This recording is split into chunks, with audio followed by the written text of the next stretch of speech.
Hi friend, it's your girl Asia, and let's talk about San Francisco today. So if you are not from the Bay Area or from California period, you may not know that San Francisco, California is ranking number 2 on the highest for rent prices. Number 1 is taken by New York City, New Jersey, but number 2 is San Francisco, California, considered the Bay Area, right? So in San Francisco, you can pay anywhere from a little over $2,000 to a little over $3,000. And when I mean a little, I mean it's a lot to me. But when I say a little, I mean like $2,300, $3,300, right? For rent per month in San Francisco.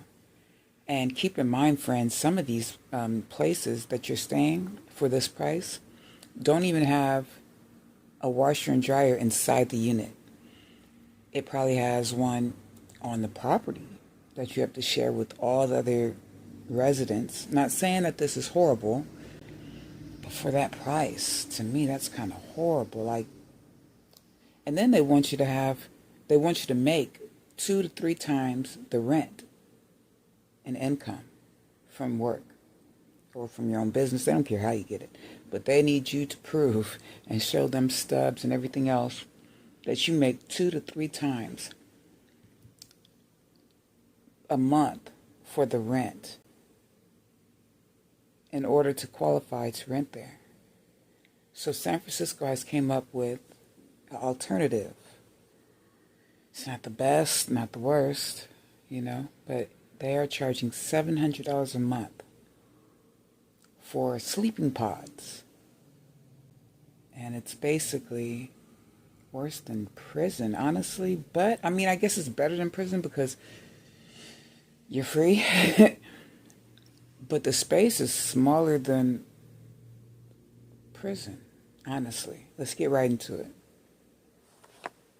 Last year, we told you about people paying $700 to rent sleeping pods in San Francisco. Well, the company running the site has been waiting for the city to grant them the right permits to reopen. ABC 7 News reporter Luz Pena went back to their building and has an exclusive update for you. Luz?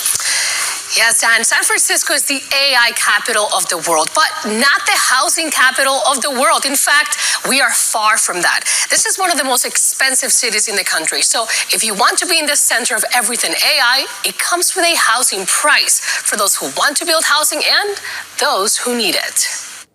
In a city where the average rent price is $3,000 to $4,000 a month, sleeping in a pod for $700 a month is a deal.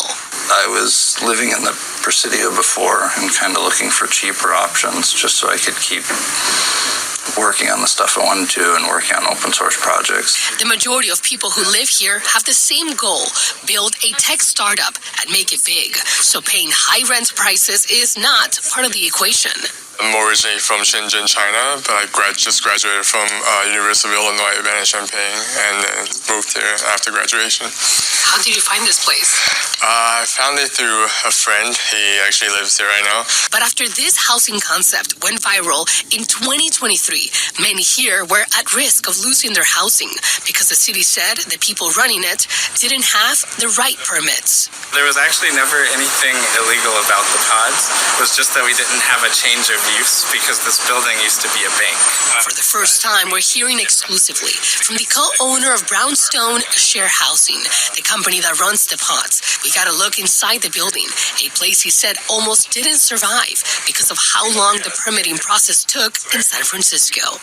But there were no safety concerns. There's really no construction that we had to do to improve the building. After over a year, he's glad they finally have the right approval for the pods. We contacted the Department of Building Inspections, and they confirmed that on September 5th, the planning department issued a letter of approval for the sleeping pods. They also asked him to obtain paperwork for their shower stall and fix the front entry lock. The Entrepreneurs inside hope the city makes the permitting process easier. If this had existed 3 or 4 years ago, we probably wouldn't have lost so much early stage startups to Austin and Denver and places like that. The company behind the pods is applying for a bigger place because if they have to wait another year for permits, might as well be for more than 30 pods. So we're actually in the process of opening up a place that's about 5 times this size. And the company behind the pods is planning to open their next site in San Francisco early next year. They have another sleeping pod location in Palo Alto, and they said the San Francisco one took way longer than Palo Alto to get permits for. An area of improvement for the city of San Francisco. So you know what? I have mixed emotions about this. I feel like it's good and bad, you know? Look how small it is. It's basically, you're just in a little tiny bed. So it looks like you would have to leave throughout the day, which I guess that's what they're trying to do. Whoever's staying there is probably a single person more than likely, because where are you going to put a family? So if you're a single person, it's so expensive to rent. Like I said, it's $2,000 to $3,000 per month. So actually $700, I mean, for a single person trying to make it, this has to be somebody that, like they said, most of these people are grinding. Like they're going to school, they're trying to get into tech, they're trying to do whatever, you know, but they're trying to work towards getting a better living situation, you know, and striving for the career. So I guess I could see that this is a good thing. I mean, it's better than being homeless. And if you really want to go to school out there and you can't live in the dorms, or you already live out there, and if you're coming from different countries, or even if you've lived in the United States your whole life and you just came to San Francisco to make a life for yourself, or you've already lived here but now you're on your own, then this is, you know, I see this as like for so many different types of people, you know, the student, the solo student that has no family yet, or the family is, you know, they're not able to stay with their family for whatever reason. The foster child that just got out of foster care and has nowhere to go, but lives out there in San Francisco, and the rent is so high, you know what I mean? At least they'll be able to work and get paid a good amount because, you know, the pay rate for the jobs are good out there because everything's so expensive. So if they're taking only $700 out of their check a month, they still have quite a bit to be able to save and take care of themselves and still pursue their careers and pursue whatever they're trying to do, whether it's YouTube, whether it's tech, a career, whatever, you know what I mean? So yeah, I think these are good as long as they keep them clean. And it looks like you're basically forced to get out and about every day because it's just a little cubby. So you can study in there, but you're going to be all cramped up. So it's really just to sleep. So my guess is the people that would stay here are getting up every morning and grinding the whole day, coming back to sleep. I mean, prices and rent are so expensive that it's crazy that it's got to this point. But I can see how it can really be a big help for people. I mean, you'd have to literally travel light. I don't know if they have lockers. Maybe they do. Hopefully. I would think they would have lockers so you could put your stuff, because, like, where are you going to leave your stuff while you work and go grind all day? But, yeah, honestly, I'm couch surfing right now myself. If it wasn't for friends and family, I would be homeless. So would I do this? Absolutely. Because it's better than being on the street. It's better than being in my car.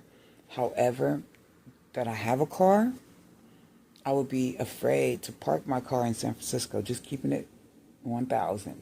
I would be afraid to park my car anywhere in San Francisco and go sleep in one of these pods, because I would be afraid when I come back to my car it wouldn't be there, or somebody would be sleeping in it.